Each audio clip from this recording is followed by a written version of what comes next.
everybody, and welcome to another book ASMR, and we're going to continue on reading a history of mathematics, okay? So let's continue on here. So, first off, we are going to a trigonometric ratio.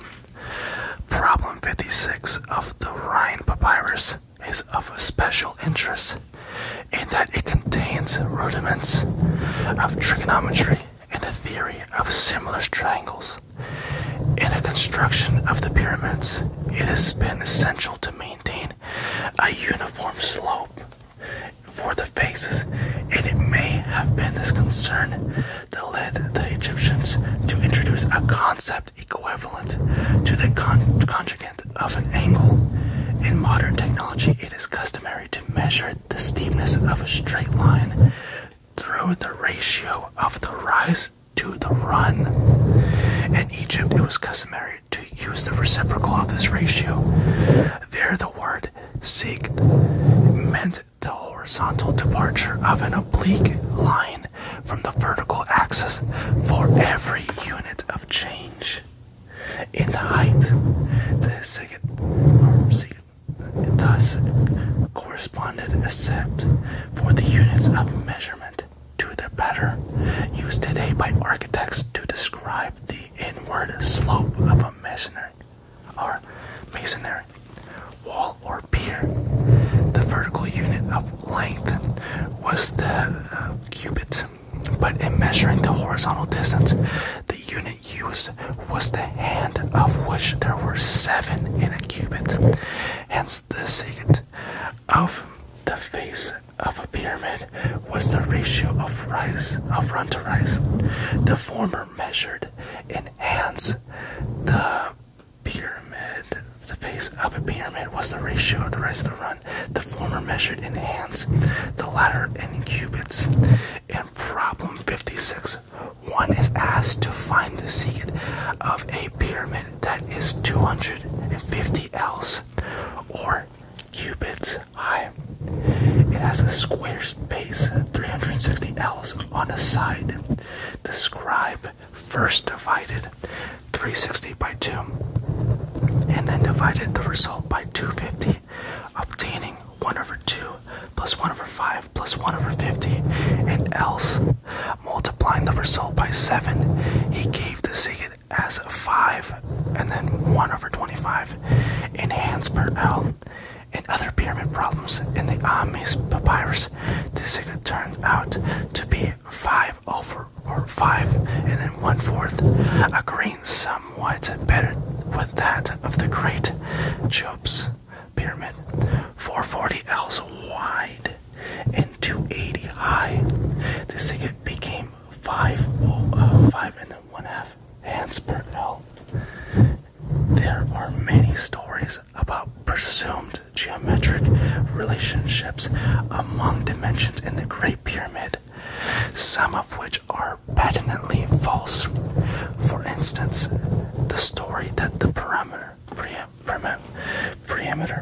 of the base was intended to be precisely equal to the circumference of a circle, of which the radius is the height of the pyramid, and is not in agreement with the work of Ames.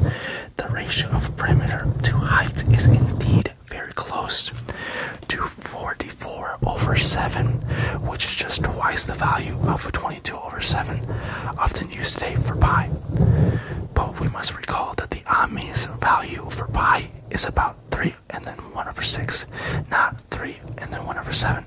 That Ames value was used also by other Egyptians is confirmed in papyrus roll from the 12th dynasty, the Yuan Papyrus, now in London, in which the volume of a cylinder is found by multiplying the height by the area of the base being determined according to the Ames rule. And now we go to the Moscow Papyrus. Much of our information about the Egyptian mathematics has been derived from the Rhine or Ames Papyrus, the most extensive mathematic document from the ancient Egypt, but there are other sources as well. Besides the Cajon papyrus already mentioned, there is a Berlin papyrus of the same period. 2 wooden tablets from the Cairo of about 2000 BC, a leather roll containing list of unit fractions and dating from the later Hyksos period, and an important papyrus known as the Glonavsh of Moscow papyrus, purchased in Egypt in 1893. The Moscow papyrus is about as long as the Rhind papyrus, about 18 feet, but it is only one-fourth as wide, the width being about 3 inches. It was written less carefully than the work of the Amos by an unknown scribe of the 12th dynasty, ca. 1890 BC. It contains 25 examples, mostly from practical life and not differing greatly from those of Amos, except for 2 that have special significance. Associated with problem 14 in the Moscow papyrus is a figure that looks like an isosceles trapezoid. See figure 2.1, which is this one right here. But the calculations associated with it indicate that the fruit sum of a square pyramid is intended above and below the figure are signs for 2 and 4 respectively, and within the figure of the heretic symbols for 6 and 56. The directions alongside made clear that the problem calls for the volume of a fruit sum of a square pyramid 6 units high if the edges of the upper and lower base are 2 and 4 units respectively. The scribe directs one to square the numbers 2 and 4 and to add the sum of these squares, the product of 2 and 4, the result being 28. This result is then multiplied by a third of 6, and the scribe concludes with the words, see, it is 56. And then we have the figure here with 2 and then 6, and then we have 56 and 4. Okay. And then we also have a 3D image of this right here too. You have found it correctly. That is, the volume of the fruit sum has been calculated in accordance with the modern formula V equals H multiplied by H squared plus AB plus B squared divided by 3. Where H is the altitude and A and B are the sides of the square bases. Nowhere is this formula written out, but in substance it evidently was known to the Egyptians. If, as in the deed from Edfu, one takes B equals 0, the formula reduces. It reduces to the familiar formula: 1/3 the base times the altitude for the volume of a pyramid. How these results were arrived at by the Egyptians is not known. An empirical origin for the rule of volume of a pyramid seems to be a possibility, but not for the volume of the fruit sum. For the latter, a theoretical basis seems more likely. And it has been suggested that the Egyptians may have proceeded here as they did in the cases of the isosceles triangle and the isosceles trapezoid. They may in thought have broken the fruit sum into parallel pivots, prisms, and pyramids. Upon replacing the pyramids and prisms by equal rectangular blocks, a plausible grouping of the blocks leads to the Egyptian formula. One could, for example, have begun with a pyramid having a square base and with the vertex directly over one of the base vertices. An obvious decomposition of the fruit sum would be to break it into 4 parts, as in figure 2.2. A rectangular parallelepiped having a volume b squared 8 rectangular prisms, each with a volume of B multiplied by A minus B multiplied by H over 2, and a pyramid of a volume A minus B squared, and then H over 3. The prism can be combined into a rectangular parallel pivot with dimensions B and A minus B and H, and the pyramid can be thought of as a rectangular parallel pivot with dimensions A minus B and A minus B and H over 3. Upon cutting up the tallest parallel pivots so that all the altitudes are H over 3, one can easily arrange the slabs so as to form 3 layers, each of the altitude H over 3, and having cross sections areas of A squared and A times B and B squared respectively. Problem B in the Moscow Papyrus presents a more difficult question of interpretation than that does problem 14. Here described as for the surface area of what, like a basket with a diameter of 4 and then 1 over 2. He proceeds as though he were using the equivalent of a formula S equals 1 minus 1 over 9 squared multiplied by 2x. X, where x is 4 and then 1 half, obtaining an answer of 32 units, inasmuch as 1 minus 1 over 9 squared is an Egyptian approximation of pi over 4.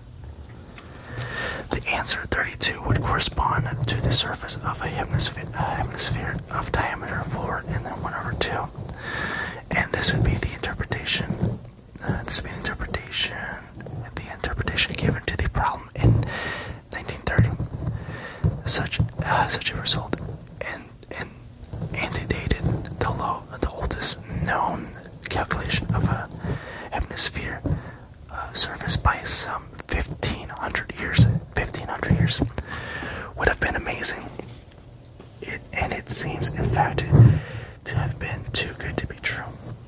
Later analysis indicates that the basket may have been a roof somewhat like of a gunset hut in the shape of a half cylinder of diameter 4 and then 1 half and length of 4 and then 1 half.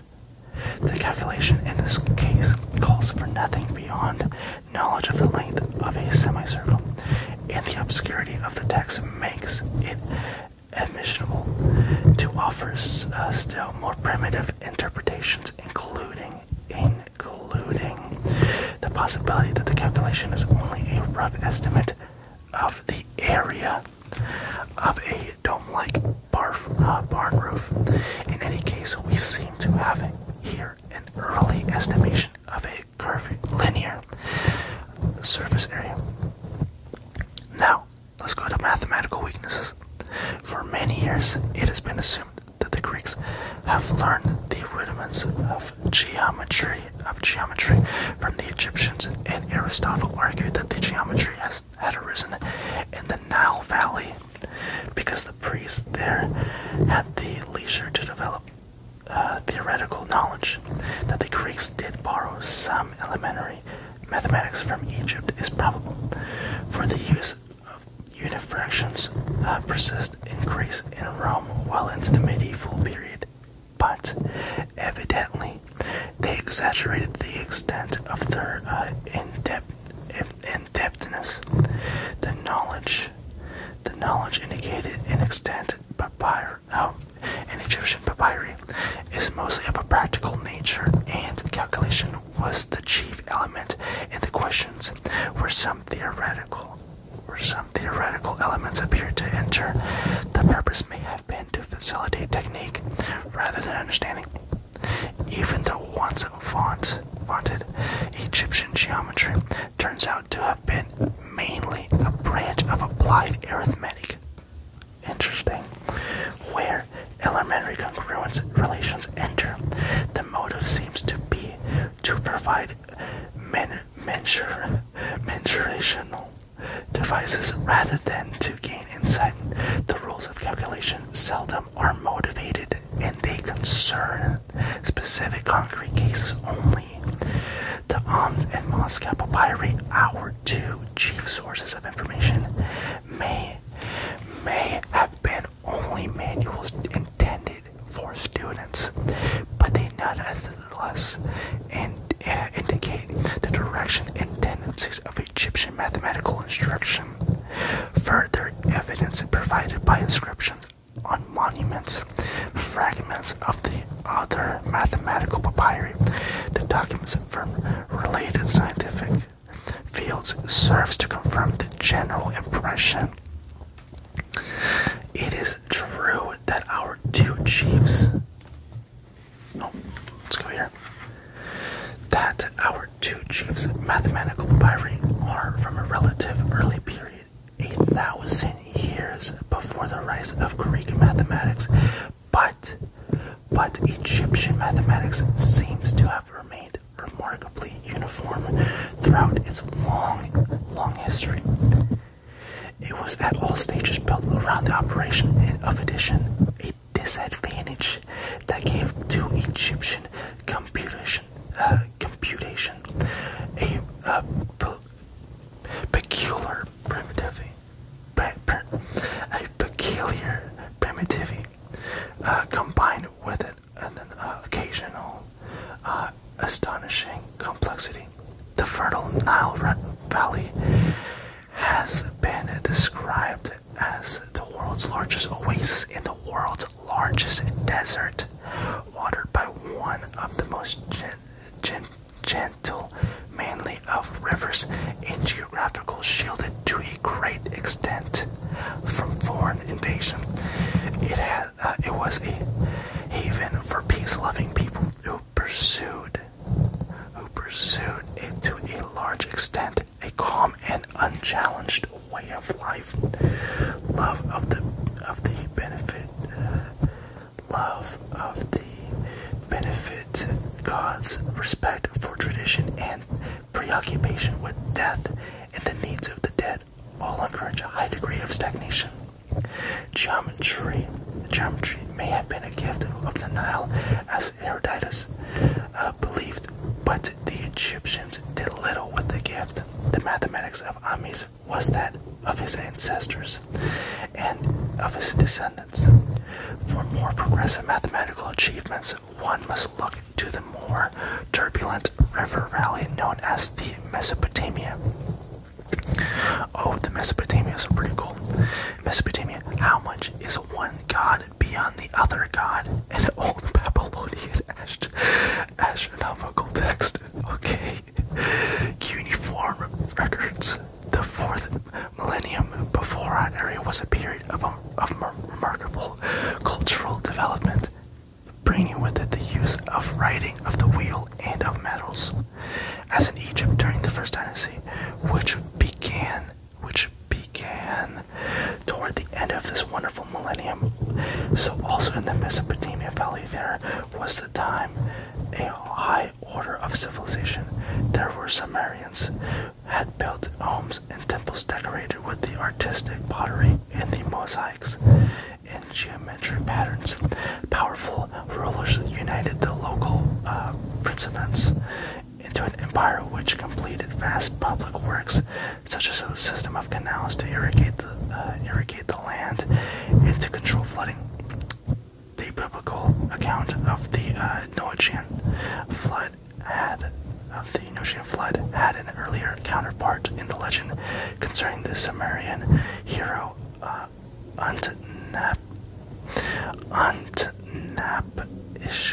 Ishtam, and the flood of the region beyond the Tigris and the Euphrates rivers, or the overflow of the rivers, was not predictable, as was the intuition of the Nile Valley. The Bible tells us that Abraham came from the city of Ur, a Sumerian settlement, where the Euphrates emptied into the Persian Gulf, for at the time the two rivers did not join as they now do. Before reaching the Gulf, the cuneiform pattern of writing that the Sumerians had developed during the 4th millennium, long before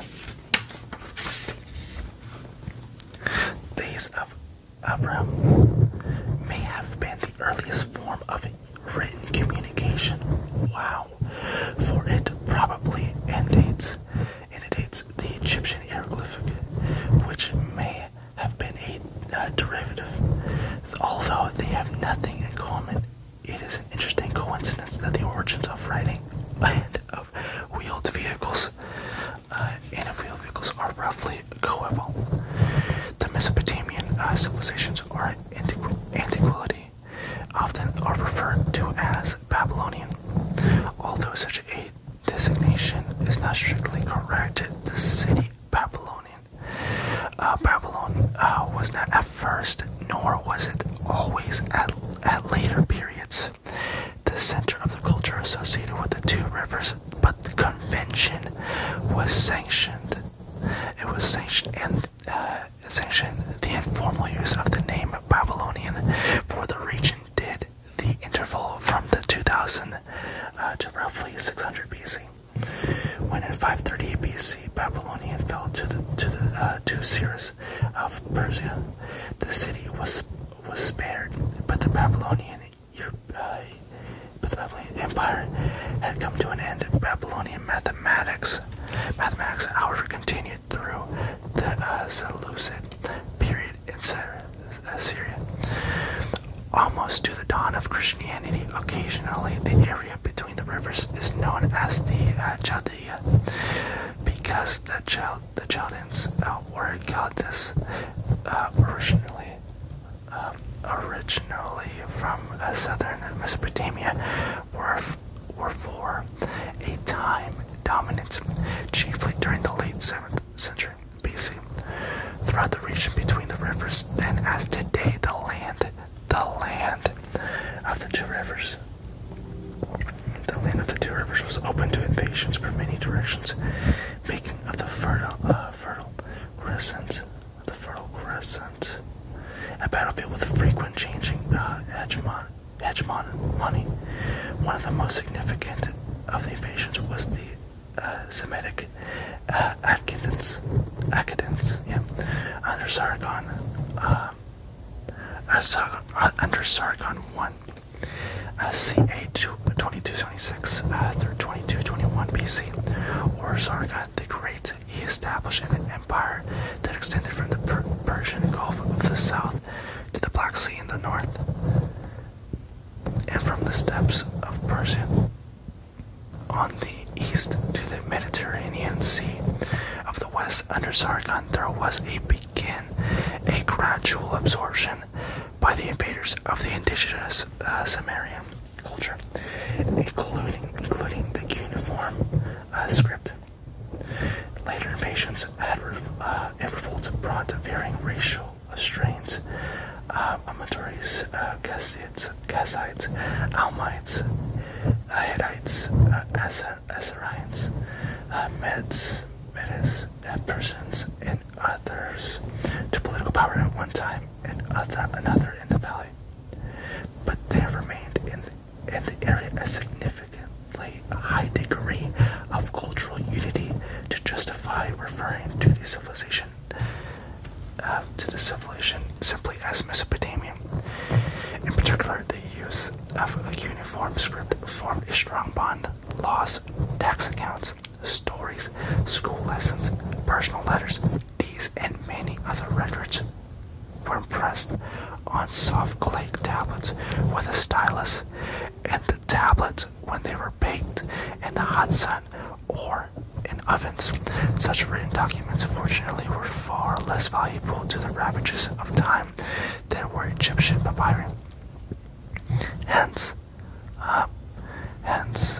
there is available today a much larger body of evidence about Mesopotamian than about Neolithic mathematics.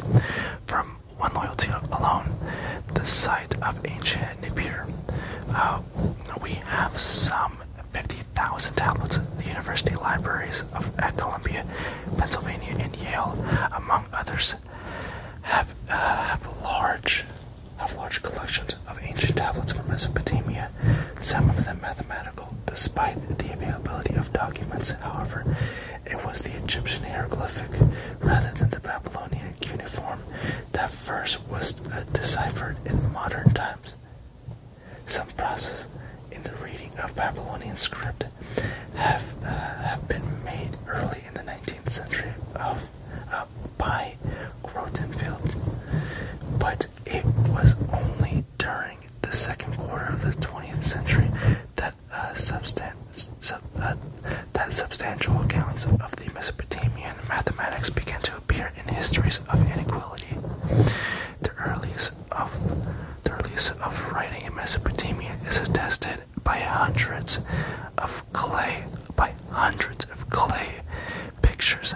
Writing had reached the point where conventionized stylized forms were used for many things: for water, for eye, and combinations of these to indicate weeping.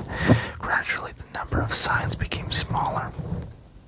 So that of some 2,000 Sumerian signs originally used, only a third remained by the time of the Attican conquest.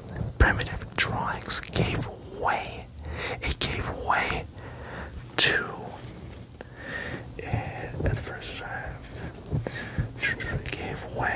combinations of wedges. The water became this symbol, and I became this symbol. At first, the scribe wrote from top to bottom in columns from right to left. Later, for convenience, the table was rotated counterclockwise through 90 degrees, and the scribe wrote from left to right in horizontal rows from top to left. The stylus, which formerly had been a triangular prism, was replaced by a right cylinder. Or rather, two cylinders of unequal radius.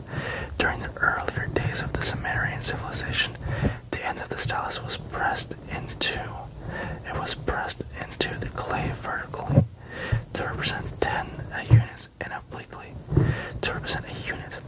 Using the smaller stylus similarly, an oblique impression with a larger stylus indicated 60 units, and a vertical impression indicated 3,600 units.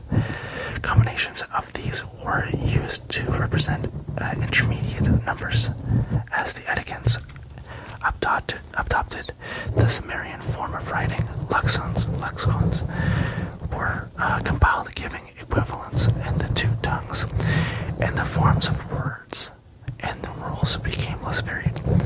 Thousands of tablets from about the time of the Hammurabi dynasty, ca. 1800 to 1600 BC, illustrate a number system that had been well established. The decimal system, common to most civilizations, both ancient and modern, had been submerged in Mesopotamia under a notion that made fundamental.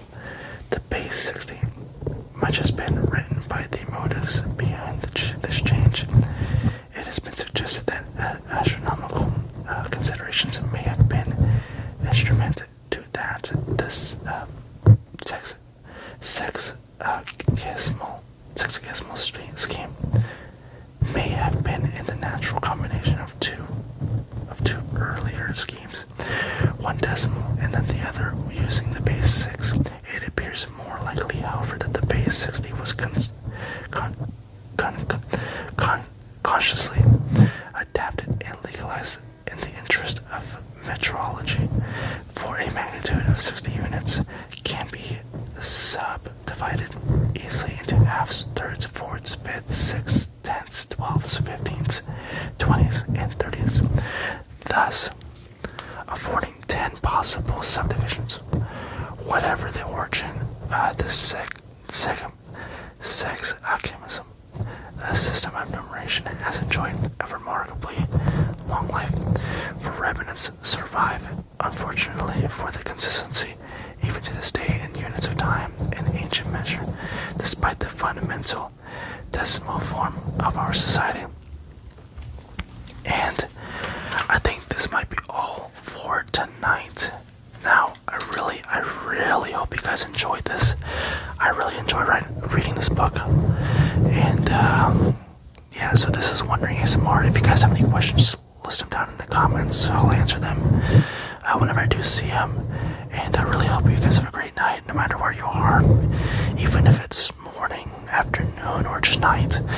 I really hope you guys have a good night's sleep. And yep, this is Wondering ASMR, and you guys have a great night. See you guys.